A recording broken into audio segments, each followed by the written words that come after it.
السلام عليكم ورحمة الله وبركاته. kusoo dhawo kanalkeena subscribe saar oo furo gambaleelka si ay kusoo gaadhaan muuqaalada aadka u xiisaha badan.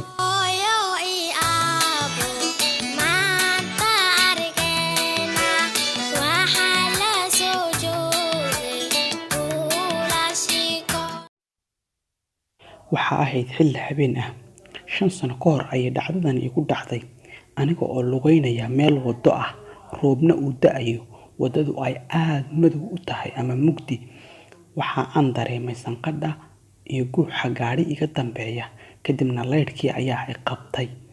waxa aan ku talagalay inaan gaarigaasi raaxo si uu ii sii dhaweeyo hallo mudane sii dhaweyn karaysaa mise gaariguba waa cidla maaha waxaa ku jira nin aad u waayeel ah oo aan cidi arkaynin indhihii ayaan aad u kala furay waa aan fiiriyay kadibna nin ciroola ah oo duq ah ayaan gaariga la fuulay waana ninka gaariga inoo wada wuu ina kaxeeyay waan la hadlay mudane see tahay xilligan u socotaa waxaan ku socdaa xaafadaydii oo aan sidaa iiga fogeyn hagaag aad baan kaaga mahadcelinayaa inaad sii dhaweyso kadib isha ayaan aad uga fiiriyay aniga oo baqaya hadalla su'aalo kooban weydiinaya ima eegayo wuxuu eegayaa xagga hore kaliya jawaab kooban ayuu isiinayaa aniga waxa aan gudagalay inaan si toos ah u fiiriyo waxa uu sameynayo anoo hoosta ka eegaya ayaa waxa aan damcay in aan iska seexdo waa uu soo fiirinayaa isagu laakiin waxa aan damcay in aan iska seexdo kadib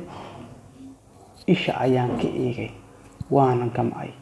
indhaha ayaan isku qabsaday anigu hadda isagiina gaarigii ayuu inoo wadaa waxaan islahaa halkee ayuu ku geyn doonaa talo odayga waayeelka ah wejigiisa cabsi aad ah ayaan ka dareemay waa aan gamcay gaariga ayaan saarnaa balse waxa aan arkay aniga oo jiifa sariir dhakadeed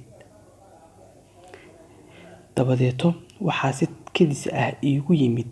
aniga oo sariirtii dul saaran nin aad u waayeel ah mise waa isla odaygii yaa halkan i jiifiyey oo maxay ahayd halkan aan jiifaa kadib indhaha ayaan kala furay si aan u fiiriyo cidda halkan i keentay waxa aan jiifaa meel jawigeedu ka bedelanaya meesha kale waxaa arkay qof maqas wata oo afka duuban oo dharkii caafimaadka dhar u eeg xidhan waa aan eegay indhaha ayaan kala qaaday zaa'id ayaan u fiiriyay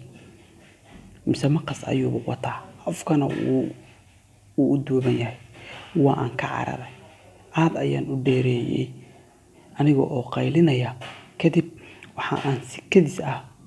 u arkay nin meesha yaala oo uu cunay isla marhaantaana uu kala baxay